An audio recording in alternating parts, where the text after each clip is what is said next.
Assalamualaikum warahmatullahi wabarakatuh. Alhamdulillah wassalatu wassalamu ala Rasulillah wa ala alihi wa ashabihi wa man wala, amma ba'd. Kaum muslimin wal muslimat, ayyul ikhwah wal akhwat yang kami hormati rahimani wa rahimakumullah. Kita lanjutkan pembahasan buku Nahwu Dasar. Pada kesempatan kali ini memasuki pelajaran yang ke-16, yaitu tentang jumlah fi'liyah. Al-jumlatul fi'liyatu. Jumlah fi'liyah bagian yang pertama. Jumlah fi'liyah adalah kalimat yang diawali dengan fi'il, dan di dalamnya terdapat fi'il dan fa'il. Ya, perhatikan tentang pengertian jumlah fi'liyah ini. Jumlah fi'liyah itu diawali dengan fi'il. Apa isinya? Isinya fi'il dan fa'il. Ya, kalau kita melihat ke jumlah ismiyah, diawali dengan isim, isinya mubtada dan khobar. Kalau ini jumlah fi'liyah, di dalamnya terdapat fi'il dan fa'il. Kita telah mengetahui apa itu fi'il. Maka sekarang kita tinggal mencari tahu tentang apa yang dimaksud dengan fa'il. Kita tuliskan di sini, fa'il adalah isim yang berharokat dhammah, yang bermakna sebagai yang melakukan pekerjaan dan terletak setelah fi'il. Perhatikan tentang fa'il. Fa'il dari sisi harokat, harokatnya dhammah. Dari sisi makna, dia sebagai subjeknya, sebagai pelakunya. Dan dari sisi letak, dia letaknya setelah fi'il. Sehingga tidak ada fa'il letaknya sebelum fi'il, itu tidak ada. Pasti letaknya setelah fi'il. Ya.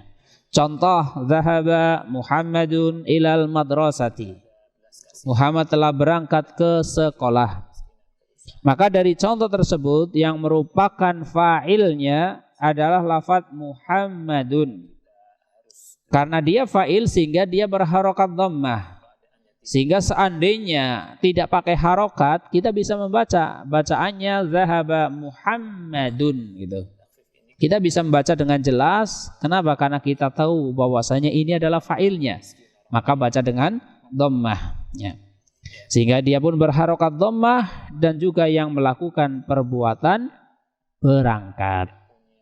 Dan dari sisi letaknya dia terletak setelah fi'il, yaitu fi'il zahaba.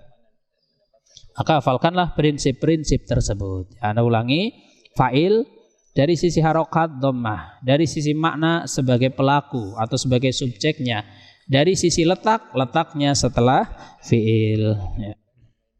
Sehingga manakala ada isim, dia juga berharokat dhammah tapi terletak sebelum fi'il, maka dia bukan fa'il. Kenapa? Karena tidak memenuhi kriteria sebagai fa'il. Fa'il itu harus setelah isim. Kemudian kok ada yang sebelum isim, maka yang sebelum isim letaknya setelah fi'il. Kemudian ada kata atau isim yang letaknya sebelum fi'il, maka yang sebelum fi'il itu bukan fa'il. Ya, kita ulangi. Manakala ada isim dia berharokat dhammah tapi terletak sebelum fi'il, maka dia bukan fa'il. Contoh misalnya Muhammadun jalasa. Muhammad telah duduk. Apakah ini fa'il? Bukan. Kenapa? Karena lafaz Muhammadunnya terletak sebelum fi'il jalasa. Beda kalau jalasa Muhammadun, maka Muhammadun fa'il. Tapi kalau Muhammadun jalasa, Muhammadun bukan fa'il. Ya, jelas ya perbedaannya. Dan lafaz Muhammad akan menjadi fa'il apabila ia diletakkan setelah jalasa, sehingga menjadi jalasa Muhammadun, bukan Muhammadun jalasa. Ya, kriterianya sangat jelas. Sekali lagi, fa'il itu harokatnya dhammah, maknanya dia sebagai pelakunya, dan letaknya setelah fi'il, bukan sebelum fi'il. Kemudian di sini kita berikan latihan. Latihan yang pertama, tentukanlah fa'il pada kalimat berikut ini. Jadi pada latihan yang pertama ini kita akan dibimbing untuk menentukan mana yang merupakan fa'ilnya gitu. Yang pertama, Yunus sedang berdiri, yaqumu Yunusu, yang bahasa Arabnya ya.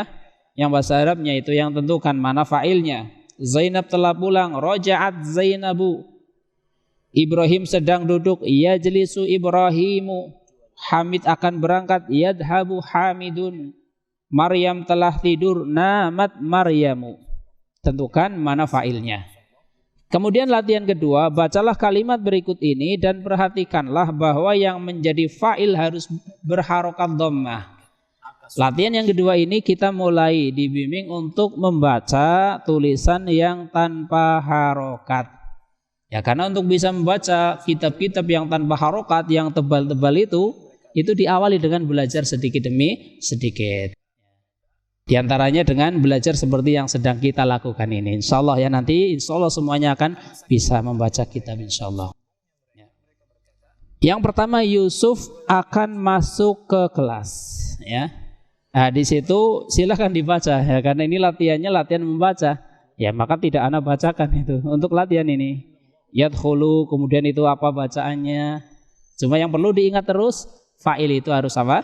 Harus dhammah. Ruqayyah telah mandi, Pak Guru telah pulang, siswa akan keluar, bayi sedang menangis. Itu silahkan dibaca dengan ketentuan tadi yang sebagai fa'il harus dibaca dhammah.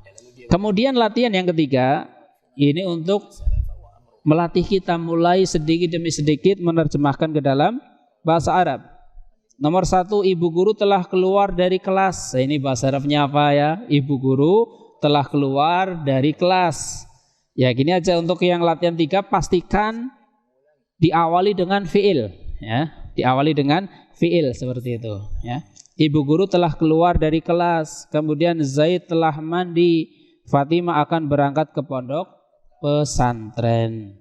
Ya, silahkan dikerjakan dengan sebaik-baiknya. Semoga kita diberi kemudahannya di dalam mengerjakan. Demikianlah pembahasan tentang jumlah fi'liyah bagian pertama.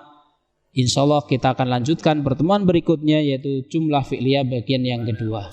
Demikian yang bisa disampaikan. Atas kesalahan kekurangan ana minta maaf yang sebesar-besarnya. Wallahu a'lam bishawab. Subhanakallahumma bihamdika asyhadu alla ilaha illa anta astaghfiruka wa atubu ilaik. Wassalamualaikum warahmatullahi wabarakatuh.